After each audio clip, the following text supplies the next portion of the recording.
My friends are potty training their child, and it's not going well. They told me that their kid, little Fitz, has this fear of going to the bathroom, which I thought was strange.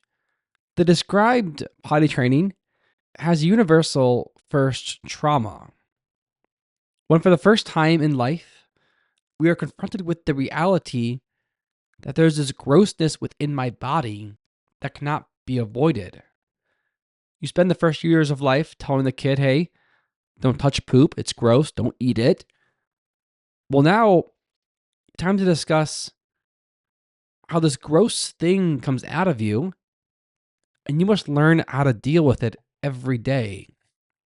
My friends are at the stage where once little Fitz goes to the bathroom, he comes running out immediately, lest he has to confront the reality of what just happened. And because they're struggling so much, they went online and they bought this book to read. It's a classic. It's called Everybody Poops. It's a nice, simple book that articulates the reality that everybody poops. Elephants have big poops, mice have small poops. And the goal of the book is to remove the shame and embarrassment around this natural aspect of life. Don't be traumatized by the reality of poop. Just deal with it. Flush it away, wash your hands, and move forward. Because poop is not a problem. We know how to deal with it. And if you become afraid of it, if it traumatizes you, you'll fall apart. In just the same way, everybody sins. Everyone has fallen short. Everyone makes mistakes. And the issue is not the sin, but how you choose to respond to it. Do you flush it away in confession? Do you wash your hands by living a life of prayer, fasting, and almsgiving? And if you do these things, you'll be supremely happy. If you just hold on to your sin, you're going to explode. If you take your sin and smear it over the walls and say, hey, this is who I am, this is my identity, you'll have a bad day. People think that our culture has moved past sin and guilt. Nobody cares about their sin. They just do what they want to do and they have fun. That does not line up with reality. People are suffering. Did you know that 50% of high schoolers say, I can't do anything right? 48% say, I do not enjoy life. 44% say, my life is not useful. Why do so many young people carry these depressing thoughts? Because they want to be perfect and appear perfect, but the reality of sin is still a reality. And we forget that everybody sins. And we carry all this brokenness thinking that we're the only ones who make mistakes. We think we're the only ones who have this great envy in our heart that's killing us. Only ones who carry great lust with them that brings so much shame. We think we're the only one that sins. And we hold on to it and let it wreak havoc on our souls. But everybody sins.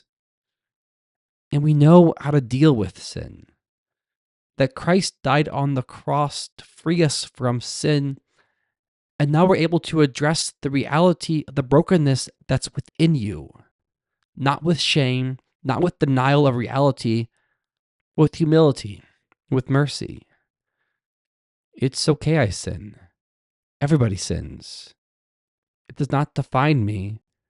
I don't have to be ashamed of it. I just have to deal with it. Today is Ash Wednesday, the day in which we mark ourselves with ashes as a sign that I'm a sinner. That's who I am, and that's okay. Because Christ died for me. And it's only by accepting reality that we can be saved. Remember, you are dust, dust you shall return. The word humility comes from the word humus, meaning dirt. It shares the same root with human. Humility means to accept the reality that I am dirt. Not in a shameful way, but in a realistic way. That I have flaws, I make mistakes, that I'm not perfect. last year I saw that a Protestant church held Ash Wednesday services, but didn't use ashes. Instead, they used sparkles. And they said, "Remember, you are stardust. The stardust you shall return." Sounds nice, but it misses the entire point of our faith. Because of Christ's passion, death, and resurrection, I can be myself with all my flaws, with all my pains, with all my sufferings. It's okay to be the hot mess that is me because God loves me as I am.